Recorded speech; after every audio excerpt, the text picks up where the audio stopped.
Hi, I'm Dr. Luke Clark. I'm a professor of psychology at the University of British Columbia in Vancouver, Canada, where I direct the Center for Gambling Research at UBC.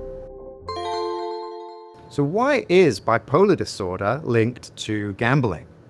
Gambling is a risky and reward-based activity where people stake something small on the uncertain chance of a larger gain. And so the most direct links between gambling and bipolar disorder are in mania or in hypermania. These are states that are often characterized by risk-taking and overspending and increased confidence. And gambling is one way that this can be expressed. Maybe just one of many ways, but a key aspect of gambling is that it's possible for people to lose a lot of money in a very short space of time. And so they can rack up some debt very quickly with uncontrolled gambling. So formally, gambling disorder is a recognized diagnosis, what we might think of as the most severe form of problem gambling. It's recognized as an addictive disorder. It's a behavioral addiction. And in the DSM-5, in the diagnostic criteria for gambling disorder, there's actually this clause that says the gambling must not be better explained by a manic episode. At the same time, we can also think about gambling in relation to depression as well. And for slot machine gambling in particular, slot machines are very immersive games. People generally play a session. They don't just make one bet. And these games can provide a very powerful escape from negative mood states, not just depression, but also states like anxiety and stress. But we shouldn't just think about the links between gambling and bipolar disorder in terms of mania. There may be other associations as well. Now, there is some research that backs up these links. In a study from the University of Oxford in the UK, the rates of problem gambling were about 4 times higher in people with bipolar disorder compared to the general population. We can also see that personality traits like impulsivity are associated with both conditions. There's also a lot of neuroscience research using brain imaging that seems to point to similar changes in the brain reward system, in the frontal lobes, in people with bipolar disorder and in people with gambling addictions. And there are also some medications that mainly act on the dopamine system that can increase an appetite for gambling. These are drugs that are mainly used in the treatment of Parkinson's disease, like pramipexole, but they are sometimes used in the context of bipolar disorder as well. The last point to make here is about the role of sleep. And here I think online gambling is particularly important. It's possible for people to gamble online very late into the night. These gambling websites are open 24/7. And as a gambling researcher, I know that late night gambling is a risk indicator for gambling problems. In people with bipolar disorder, sleep loss and sleep disruption can be both a sign and also a trigger of mood changes. So there's the potential here for a vicious cycle to emerge, and obviously it's very important for people to maintain good sleep habits. Why might gambling feel rational during mania? I've been studying gambling for about 20 years, and the first research that I did on gambling was looking at the psychological biases in our decision-making during gambling. Now, gamblers generally recognize the existence of house edge. The casino always wins. They understand that this is a profitable activity for gambling operators because these games have a built-in negative expectancy in the long run. But during the act of gambling, we see a number of irrational beliefs and cognitive distortions in how gamblers think about their chances of winning. My first research on gambling was looking at near misses. These are outcomes in gambling games where you lose, but superficially it looks close to a win. So if you receive 2 cherries on the pay line of a slot machine and you need 3 cherries to win, that's a near miss. And we know from a lot of research that near misses have motivating effects. They make someone want to carry on playing the game. This is seen in most people. This is not an effect that is only seen in people with gambling problems. So in that case, a near miss and an outright miss are processed differently, even though objectively they're really identical loss events. There are 2 other classic gambling biases that have been very well researched and are worth knowing about. The first of these we call the illusion of control. This is where people feel like they have more influence, some influence, over a game of chance. So wanting to choose your lottery numbers, wanting to throw a dice yourself, these are classic examples of the illusion of control because those things don't actually change your chances of winning. The other bias, actually called the gambler's fallacy.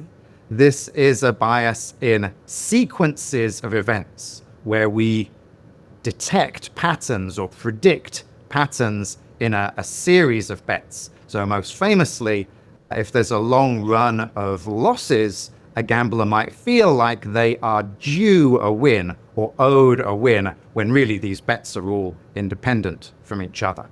So coming back to bipolar disorder, in mania or hypermania, we might have this sort of psychological cocktail of risk-taking, but combined with this high confidence that may fuel these distortions, also this increased concentration and productivity that we can see in hypermania. And I can imagine these things putting someone at risk for thinking they've really kind of cracked the way to win at gambling. They think they've found a pattern that's going to help them predict the matches this weekend. And again, it's these uncontrolled episodes of gambling that can be associated with a lot of financial harm. People can lose a lot of money in a short space of time. A lot of this irrationality is really in the moment. That's one of the most interesting things about it. Part of these effects are almost certainly about the excitement and the thrill of gambling. We know that people generally make different decisions. They think differently about risk during intense emotional states. But even if you take the excitement out of the equation, the act of being in the game changes our thinking. If I were to watch a roulette wheel spinning for a few minutes, sooner or later there'll be 3 or 4 red outcomes in a row. At that point, I myself am going to think it's got to be black next. It just feels very natural there in that moment. And I've been teaching this bias for many years. There are some practical takeaways in this video. It's really useful to be able to recognize some of the common beliefs and thoughts that you might experience during gambling. But it's also really useful if you're interested in gambling, if you enjoy gambling casually. There are things that you can do in a calm state to put some barriers in place. If you gamble online, there are generally ways that you can set spending limits within the website settings to stop yourself going beyond what you can afford. If you like to go to the casino in person, there are also various strategies there. You can leave your bank cards at home or leave them safely in your car and only take into the gambling venue the cash that you're prepared to spend and lose. How gambling apps hijack the bipolar brain. So the gambling landscape is a fast-moving landscape, and it's been fast-moving for as long as I've been studying gambling. Internet gambling has had a particularly big impact. Now, internet gambling began to appear in the early 2000s, but it was actually the arrival of the smartphone that has had a much bigger impact on people being able to access mobile gambling apps wherever they may be at any time of the day or night. Much of the world's population have a casino in their pocket that they can access gambling within just a few seconds now.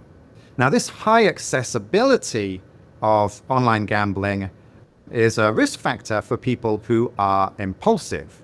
To put that another way, for someone who struggles with impulsivity, it might be hard to keep control over your gambling when gambling is permanently there at your fingertips through your phone.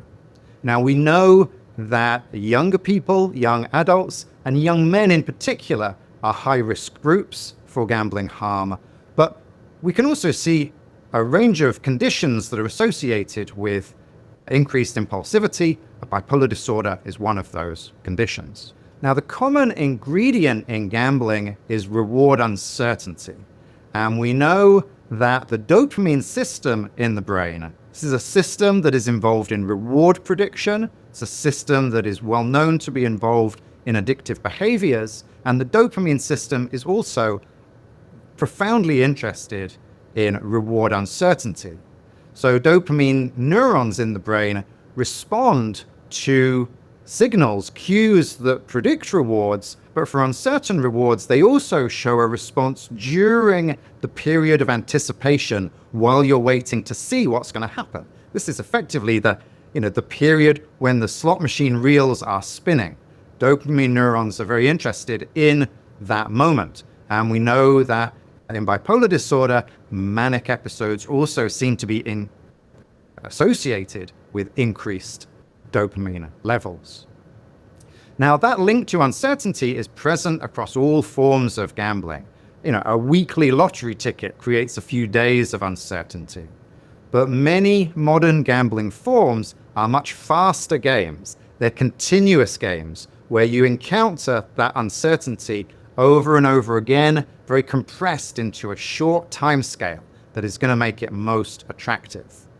Now, as a scientist, I want to be a bit cautious here because it's actually very difficult to study the dopamine system in the human brain. Most of our knowledge about dopamine comes from animal models and studies in behavioral neuroscience. And so when people talk about dopamine hits on something like a gambling game or a social media platform, we have to think, yes, this is plausible from what we know about the basic science here, but there's also a lot of extrapolation up from what we actually know about dopamine in the human brain. Now, what other aspects of modern gambling are relevant here? I want to do a little bit of jargon busting. So with sports betting, this is a form of gambling that has changed a lot over the last few years, where we now see a lot more promotion of in-play betting. This is where people can place bets during a sports match itself. Often they're watching the match, and at the same time, they're on a gambling platform, placing bets on maybe who's going to score the next goal, events that are going to resolve quite soon, quite near in the future. Again, this is a faster form. Micro betting is the quickest form of that. So micro bets are maybe betting on serves in tennis or pitches in baseball. These are events that are going to resolve in the order of seconds. With betting apps, the consumer also becomes a target for new forms of marketing. Promotional offers, push notifications, personalized ads, all can be timed to when someone is most likely to gamble. We're also seeing a proliferation of gambling-like activities around the fringes of what is legally considered gambling. Video games are one of the main areas of interest here. Video game loot boxes are a kind of randomized prize in video games, and it's possible for gamers to buy loot boxes with real money using microtransactions. Been a lot of research highlighting the links between loot boxes and real money gambling. We can also see free-to-play games. These are often made available through social media platforms. They're called social casino games. They look pretty much just like conventional forms of gambling, but there are no monetary prizes in these games. We're also, of course, over the last year or so, a lot of interest in prediction markets. This is an activity that is regulated as trading and investment platforms, but like gambling, they allow people to stake money on an uncertain future event on quite short-term bases. And so we don't yet have the research to link those to gambling problems, but I think it's very likely that gamblers will be interested in these new and adjacent forms of gambling. What are the top 3 most dangerous forms of gambling for people with bipolar disorder? In this video, we're going to talk about some modern forms of gambling and gambling-like activities, but I'm actually going to start with a bit of a boring answer. At number 1, I'm going to say online slot machines. Slot machines are a form of gambling that were invented in the late 1800s, but that means they have evolved over more than a century into very sophisticated gambling devices. These are very fast games. They contain a lot of visuals and auditory features, so they're very exciting. They encourage people to play longer sessions, and people can lose a lot of money on slot machines in a very short space of time. With online gambling, slot machines online then become even more accessible to amplify these features. Now, we know from a lot of research going back a couple of decades that in people with gambling problems, in countries where slot machines are widely available, the most common issue for those people is with slot machines. These are the preferred form of gambling among people with gambling problems. There's a recent report from the Lancet Public Health Commission on gambling. They did a global meta-analysis of prevalence data on different forms of gambling, and online slot machines had the highest capture rate of any form. That's the rate of gambling problems among people who are at all engaged in that form. About 15% of people who reported any level of involvement in online slot machines had harmful levels of engagement. Now, at number 2, the form of gambling that has changed the most in North America is sports betting. Sports betting is now mostly online sports betting. But if we go back a decade or so, most sports betting here in Canada were these ticket-based systems where the gambler is predicting maybe 3 or 4 match outcomes of the games taking place this weekend. That's quite a slow lottery-style game. In the last few years, we have seen an expansion of what is either called live betting or in-play betting, where the gambler can place bets during the match. They can bet repeatedly on who's going to score the next goal, on something like penalties or corner kicks in football or soccer, my sport. And this naturally leverages the natural excitement of the sports match itself. So in-play sports betting is naturally much faster, and it allows a gambler to chase their losses. So if a bet loses, they can immediately go back and place another wager on something else. And we often think about that chasing of losses as a key feature of uncontrolled gambling. There is, of course, a lot of marketing around gambling in sports. If you watch any sport on TV, you will have encountered a lot of ads. And with sports betting compared to slot machines, there is this illusion of expertise and knowledge that for people who are interested in sports, they often see sports betting as maybe an easy way to make money based on their expertise, when in fact, they're placing those bets against a bookmaker or a gambling website who generally have at least as much knowledge and data to work on as the gambler does.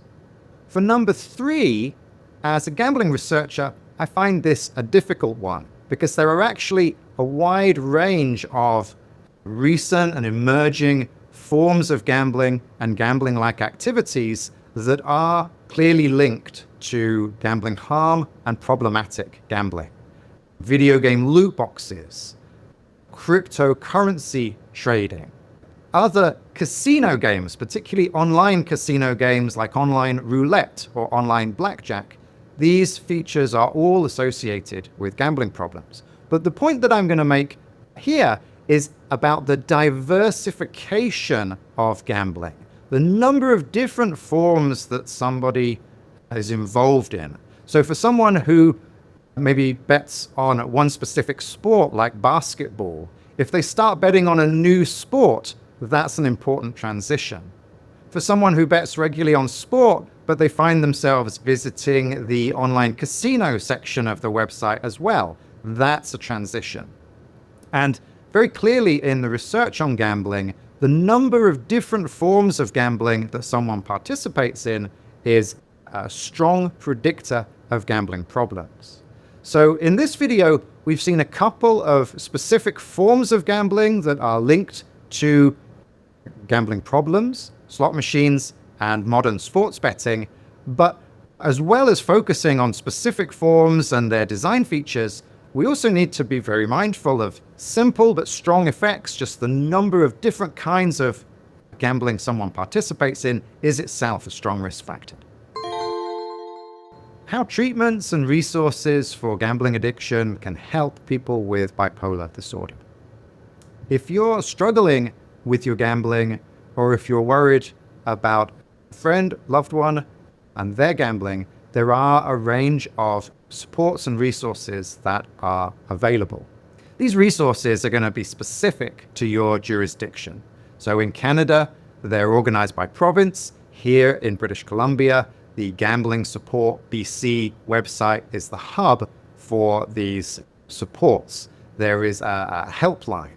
There are self-assessment tools. There's a self-exclusion program where people can block themselves from gambling. And there are also ways to access specialist gambling counselors. There are evidence-based treatments for gambling disorder. Now, at this stage, I want to note that I'm not a clinical psychologist, nor am I a psychiatrist. The main treatments for gambling disorder are psychological therapies. There are a couple of different flavors of cognitive behavioral therapy, or CBT, for people with gambling problems. The Canadian program developed at Laval University by Bob Ladouceur's group is a more cognitive emphasis of CBT. This aims to identify and reality check the irrational thoughts and beliefs, the cognitive distortions that people experience during gambling. There is also a more behavioral version of CBT that aims to identify the triggers for gambling and give that person alternative ways of coping with those triggers. There are also some medications that have shown preliminary effectiveness in people with gambling problems. There is a study in people with bipolar disorder who also have gambling problems showing that lithium can be effective. In people for whom depression can be a trigger for gambling, it's worth exploring antidepressant medications. There's a medication called naltrexone, which acts on the opioid system, which has been shown to reduce urges and cravings in a handful of clinical trials in people with gambling problems.